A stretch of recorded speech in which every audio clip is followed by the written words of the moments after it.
মার সামনে তুমি এমন করে কেন বললা? এই মাসে না হয় 3বার আমি পার্লারে গেছি। আর পার্লারে আমি কেন যাই? তোমার জন্যই তো যাই। একটু সাজুগুজু করে থাকবো, টিপটাপ হয়ে থাকবো, তোমার জন্যই তো আমি সবকিছু করি। আরে তুমি তো এমনিই সুন্দর, পরিলাম সুন্দর। হয়েছে, সরো, আর প্রশংসা করতে হবে না। এত প্রশংসা কেন করো সেটা তো আমি বুঝি। প্রশংসা করো যাতে আমি পার্লারে না যাই, তোমার জন্য টাকা খরচ না হয়, এই কারণেই তো। শোনো, আমি তোমার অনেক ভালোবাসি। আমি ছাড়া তোমার অন্য কেউ দেখ এটা আমি চাই না। এই জন্য আমি বলি যে তোমার পার্লার টার্লার যাওয়া দরকার নেই। ও আচ্ছা, তোমার বোন শহরে থেকে লেখাপড়া করতে পারতেছে, শত শত মানুষের সাথে মিশতে পারতেছে, আর আমি একটু পার্লারে গিয়ে সাজুগুজু করছি, এতে আমার দোষ হয়ে গেছে?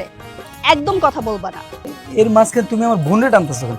ও তো পড়ালেখার জন্য বাইরে থাকে। কেন কথা বলবো না? কিছু হলেই তোমার মা আমাদের উপর শাসন করে। এত শাসন কেন করবে? এত শাসন আমার ভালো লাগে না।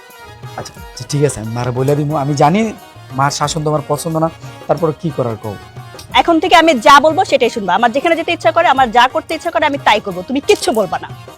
আরে শোনো, আর কিচ্ছু বোঝে না।